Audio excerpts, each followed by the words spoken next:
Hi everyone, it's Anthony back with another video, and today we are going to be cruising through all of my empties for September. So let's go ahead and jump right in and talk about all of the products that I used up all the way. But actually, before we do that, let me talk a little bit about 3 products that are going to be they've worked their way out of my routine this month, but I didn't use them all the way. So they're products that I didn't finish, but I'm kind of done with, I guess. So let's just talk about those really quickly. The first of which is going to be the Ursa Major. This is their fantastic face wash. I've been using this face wash, or I had been using it for just about a month, and while I really liked it initially, it just smells incredible. It has this kind of woodsy, citrusy smell. It produces a really nice lather that does thoroughly cleanse the skin, but I never felt too stripped or dry.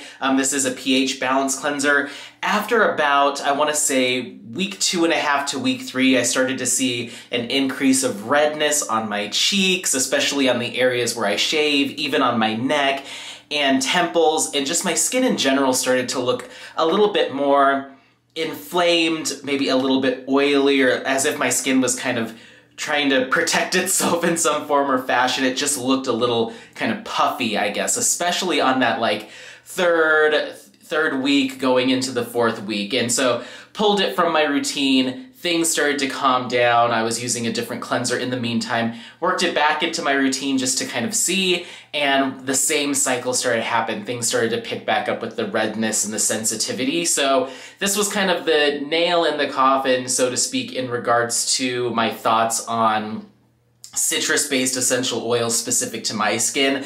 I just don't think I can handle them very well. I don't do a very good job with them. My skin tends to get irritated, especially if I use them for an extended period of time, talking, weeks, months, especially if it's in multiple steps in my routine, if it's in leave-in products and wash-off products. Once I start, there's like a tipping point when things like orange oil, lemon oil, bergamot oil, grapefruit oil, those types of oils, if they're, especially if they're higher on an ingredients list, there's kind of a tipping point before my skin just can't really handle it and starts to kind of freak out. So I think I'm working on moving away from those products that contain either a really high concentration of citrus essential oils, or they contain a little bit of a lot of different essential oils, all citrus-based essential oils in one formula. Things like rosemary, lavender, I tend to not have as much of an adverse reaction to those, but of course I'm going to keep an eye on it. And that's just personal preference. It's just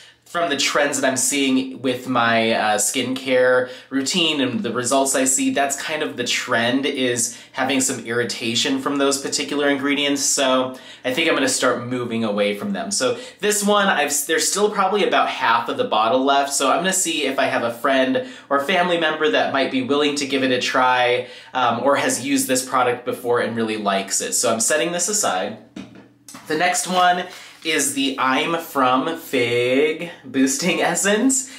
This essence features, I believe it's, 62.7 fig extract in the formulation.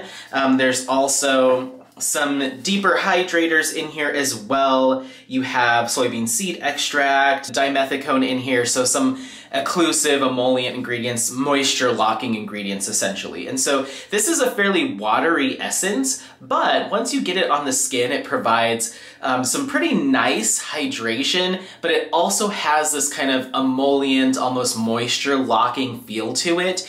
And for my essence step, I tend to go for products that are a little bit more focused on watery hydration that I can layer. They have some brightening properties. And so think of like your first treatment essences from Secret Key, Misha, those types of brands. And so this was a little bit verging on like maybe deeply hydrating, almost kind of like nourishing, maybe geared more towards dry skin. And so my oily combination skin, it almost left kind of a residue behind that I didn't really appreciate. It had like almost like an oily feel. It reminded me a little bit of the Laneige cream skin and how it kind of felt on my skin afterwards. So I wasn't a huge fan of that. I'd rather have that maybe in a serum step or just out of my moisturizer, but when I'm trying to tackle hyperpigmentation and reduce dark spots, I'm looking for something light, layerable, and brightening, and this just really wasn't that. It's more of like hydrating, emollient, slightly nourishing in an essence step. So I could see those with dry skin, maybe dry sensitive skin, or are looking for anti-aging or just nourishment from every single step in the routine. This would probably be really, really nice. But for me, I'm gonna move on and kind of cycle back to products that are high in niacinamide and galactomyces ferment filtrate and all of those. So this one's going to a friend or family member. And then the last one that I only used twice before I bailed on it. This is the Bare Republic SPF 30 Mineral Sunscreen. I had high hopes for this because they claim in all of their marketing, and it's the same with a lot of mineral-based sunscreens that use zinc and titanium oxide. In their marketing, they always say, rubs on with a sheer finish, no white cast this time, and it's almost never the case. Coats Skincare is Coats SPF, I don't know if they go by Coats Skincare or Coats SPF, but they're really the only brand that has lived up to mineral sunscreens that truly do not have a white cast or a very visible white cast unless you're exercising or sweating. But this one was a spray, you can even see here, new sheer finish. As soon as I sprayed it on, went on kind of like the white spray paint similar to the Supergoop mineral sunscreen spray. This one rubbed in a little bit better, but still not something I could leave the house with. So used it twice, gonna give it away to someone that maybe has a lighter skin tone than me. And then moving on to the things that I actually did use. We're gonna go right into the actives. I finished an entire tube or a bottle of the Ordinaries Salicylic Acid 2% mask. And this is a clay-based with charcoal and BHA mask that is just kind of a wash-off product, and I love this stuff. I squeezed the crap out of it to get the last little bit out. You get 50 milliliters here inside the tube, and this is a clay mask that goes on, and because it has charcoal, it's like a totally black mask, so you can kind of see exactly where you're putting it. Has a little bit of a granule to it, and it has that 2% BHA. So some people experience some mild tingling when they use this product, but I put it on, leave it on for about 7 minutes, 5 to 7 minutes, and then I rinse it off. And I just found that it really helped to even out some texture issues, to help break up some excess sebum, help to maybe mildly regulate oil production, and just kind of give my skin a more smooth, clear look. And so the clay kind of helps to draw out impurities as well. And then the same with the charcoal that's kind of used to absorb excess oil impurities. I don't know, with charcoal it's kind of hit and miss for me.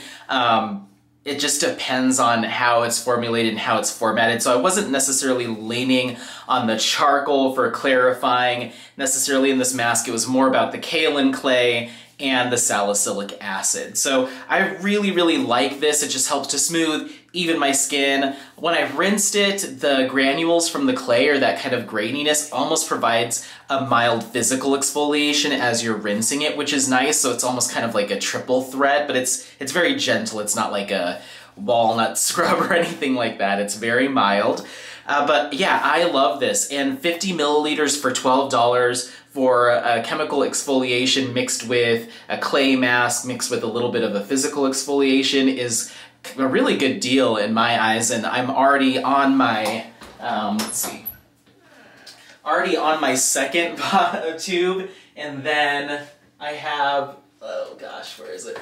And then I have a backup. So I think as far as where it stands today, this is probably my favorite clay mask because it combines the BHA, a little bit of that physical exfoliation. So this is kind of my new favorite. So I've been stocking up on it because at Ulta, it's really hit and miss as far as if they have it in stock. So if I see it pop up in a store or online for an online pickup, I just throw one in my cart, you know, for 12 bucks. So very, very happy with this. I will be continuing to use it for the foreseeable future.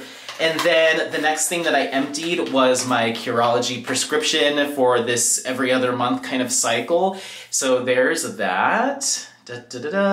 So very, very straightforward. This one was my clindamycin 1%, tretinoin 0.018%, and azelaic acid 4%. So this was a bump up from the 0.01% tretinoin, and so I just finished this. Now I'm on to 0.02, so I'm very slowly increasing my percentage of tretinoin. This new formulation that I have now also removed the azelaic acid, and I've added niacinamide into the formulation. So did a swap there. But yeah, so far so good with tretinoin. I've been using it since I believe April, maybe March or April, and so far so good. It has helped to keep breakouts at bay. I get the occasional blemish here and there, but I don't have a full-on kind of acne attack, especially the deeper, almost kind of infected kind of acne that I used to get a few times a year, about once a month, once every 2 months. It was like a hard, painful kind of bulbous pimple, and when it did finally pop, it wasn't just like sebum in there, it was a lot of nasty stuff, and they would just hurt so bad and would leave behind a really deep spot of hyperpigmentation, and even sometimes a pockmark or kind of a divot. So haven't had any of that since I started Curology, which is very good. And then from there, we've got a toner that I finished. This is the Ordinaries Accent Talk Toner. This is their toner specific to acne-sensitive skin, and it's also intended to be kind of a clarifying toner as well, mildly exfoliating and resurfacing. And so I really liked this product because it came in a pump bottle, which I appreciated. When I used this, it was just kind of pump in the hand, pat, pat, pump in the hand, pat, pat. So it gives you that nice dispense for layering.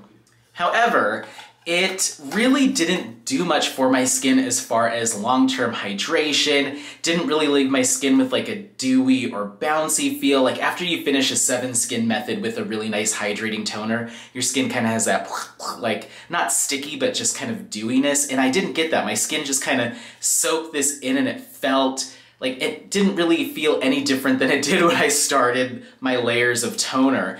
And so I found myself really trying to layer this on and really going for it. But because this is only 100 milliliters, I burned through it really fast because it just felt like it wasn't building in the way, or the hydration wasn't layering in a way that I was used to from a nice hydrating toner. There is that claim of having the clarifying ability here, and that comes from glycolic acid, which is very, very low on the list. So even if you could say, oh, well, Anthony, this isn't a hydrating layering toner, this is supposed to be a clarifying toner, pump it onto a cotton pad and wipe it on, and it's supposed to almost act like a mild acid step. The glycolic acid is so incredibly minimal that I didn't see any change to skin tone, texture evening, nothing like that really happened. It was just kind of a nothing product in my routine, and I just was kind of waiting to just get through it. That, in addition to the fact that it's kind of pricey for 100 milliliters of toner, I think you're looking at anywhere between $35 to $40 USD for this product. It just didn't make a lot of sense for me, and it's not something I would come back to. And then, speaking of Ordinaries, we've got their Accent UV Protector Essence. So that's this one here. So this is their super lightweight, super watery, almost kind of milky serum-like essence sunscreen. So this has SPF 50+, PA3 pluses, and I really like this product in that it just glides onto skin. It feels so smooth, leaves your skin feeling very silky and kind of with a satiny finish, but there's a pore blurring effect to this as well, where it kind of masks really, really large pores. It just kind of gives this slight blurring or cosmetic effect, which is really cool from a sunscreen. I could see this working well maybe for people that wear makeup as a primer underneath makeup to build off of. And throughout the day, I feel like my skin didn't produce as much visible oil, or at least it, you know, it wasn't visible on the surface. It almost kind of has this like oil absorbing effect, or minimizes that look of sheen and shine, which is really, really nice. So I think they did an excellent job with this sunscreen, and the formulation and the time and effort they put into this formulation is reflected in the price. This is averages about $50 USD, and that's for 50 milliliters. So this is a very pricey sunscreen. I burn through sunscreen because I religiously apply about every 2 hours, whether or not I'm inside or outside or whatever I'm doing. So I usually get through 50 milliliters of sunscreen within 10 to 14 days, and this one lasted me just about 14 days. So I don't think I would come back to it just because the cost is prohibitive if you're using sunscreen that frequently. For those of you that use maybe want to use this almost like a cosmetic product, so on days that you're going out, or if you're going to be around people, you know, whatever that looks like in, you know, right now, and you want kind of a special occasion sunscreen, then I suppose this would be nice just to have as kind of like a kind of your fancy sunscreen. But I don't really have fancy or non-fancy sunscreens. I just need something that works and that I can use a lot of in a relatively affordable manner, and this was just a bit beyond that. So I like it. It works really, really well. I like how it looks on my skin, but I just can't justify the price. For me, personally. All right, so a few more products. We've got, let's go ahead and talk about this. So this is the Hint, these are all SPFs, by the way, I use a lot.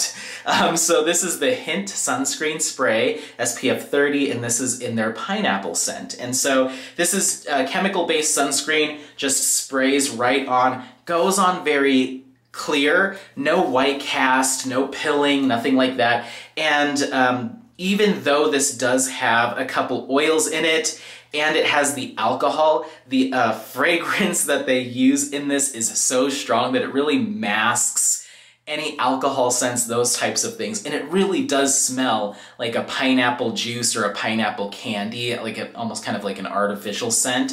And while I really like it, I love the scent of pineapple. So if I was in my own space and not really around roommates or not, you know, around other people, I wouldn't mind filling the whole house with a candy pineapple scent just coming off of me. But because there's other people around, it just didn't seem very practical because the scent is so very intense. Like, I would spray this on and then my roommates would come home like a couple hours later and be like, are you cutting pineapple? Or like, what's going on? Like, the whole house smells like pineapple.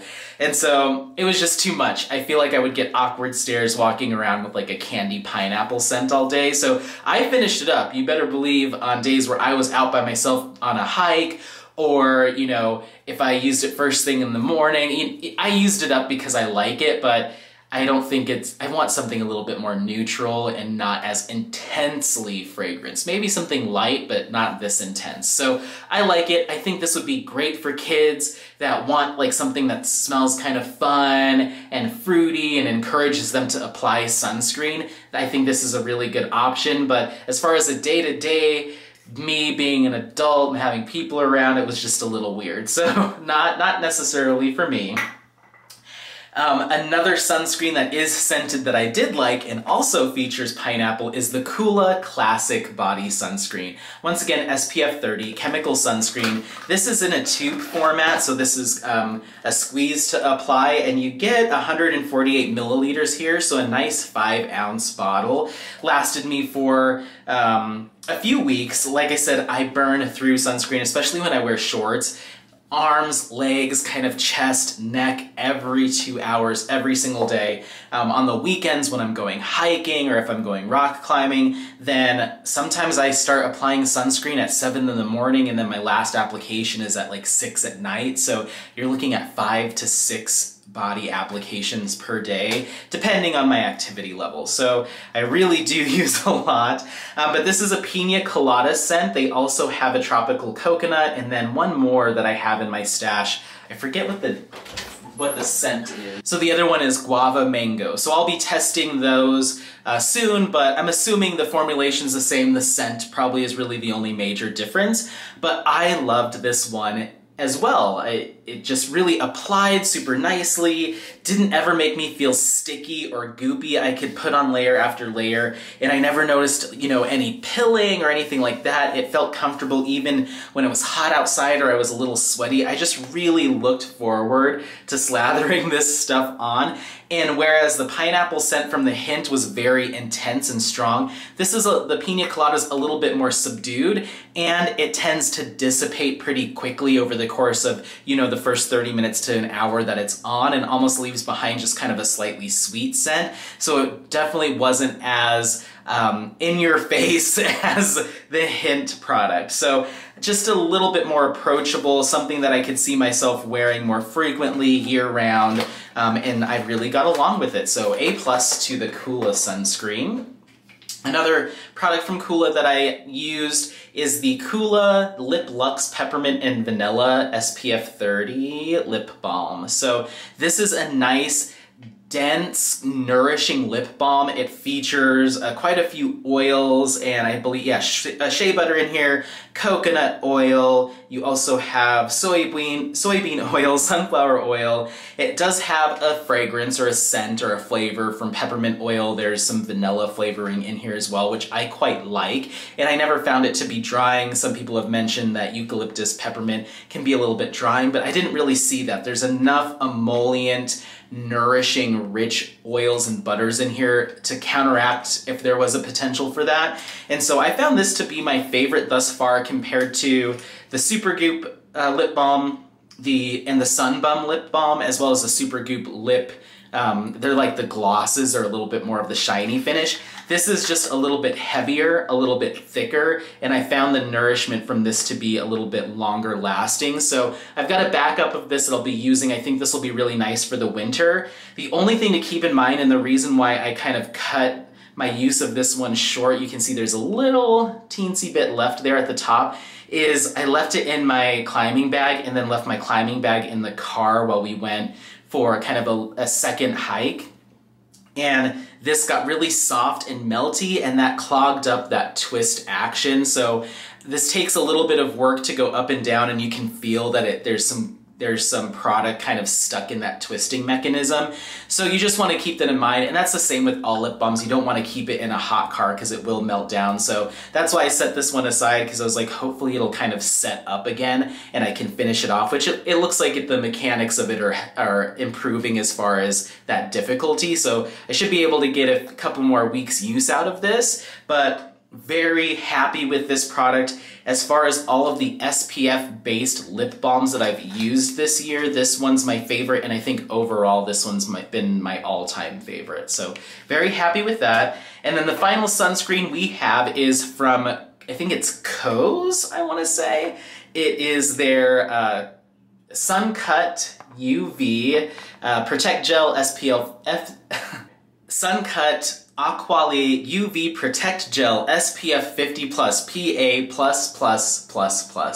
Very, very long name that I could barely get through, but this is a Japanese sunscreen that was recommended by Dr. Dre in one of her older SPF videos, or it might have just been a weekend vlog video, but she mentioned this and it looked interesting. You've got 160 milliliters of product here, so this is quite large for a sunscreen. You can use this on face or body, and I did both. For the face, I actually liked this fairly well. It has a very liquid, watery kind of consistency to it. So even when I tried to do the 3 fingers method, like, you know, 1, 2, 3, it would just kind of start sliding off my fingers, and I was like trying to catch it. So I ended up doing the kind of the same motions, 1, 2, 3, just in the palm of my hand, and then massaging it in.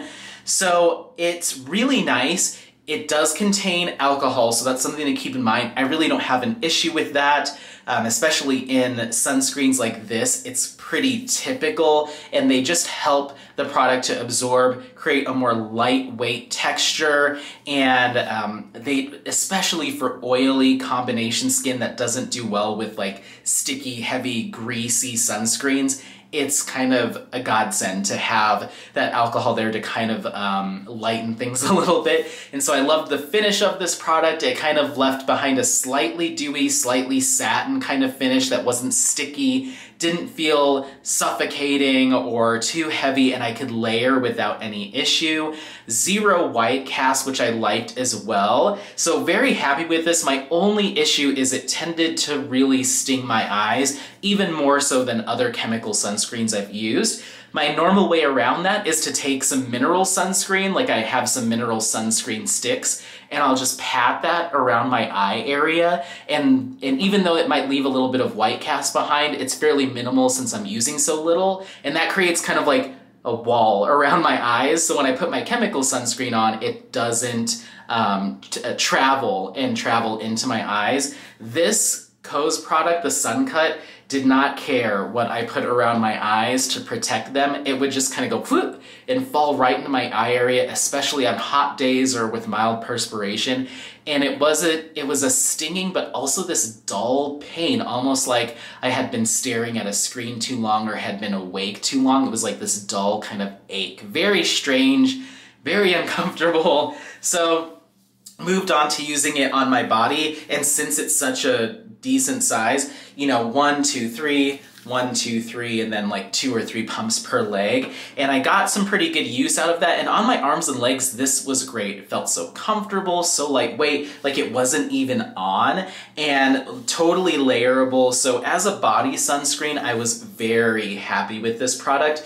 I don't know if I'd consider coming back to it as just a body sunscreen, because I have some other favorites that in the form of the Kula product and some others that I have to get through in my stash. So we'll see. I don't know if I would come back to it at all. If I did, it probably would be as a body-only sunscreen. But yeah, it's just something to keep in mind as a potential possibility as a body sunscreen. And overall, you know, if this doesn't sting your eyes and you're looking for something super lightweight and don't mind the alcohol, then this is absolutely an excellent option and one that I would point you towards. So that's that. That is all of my empties for September. The majority of it was SPF, but let me know if you have any questions, you need any clarification on these products. I'm happy to answer that for you.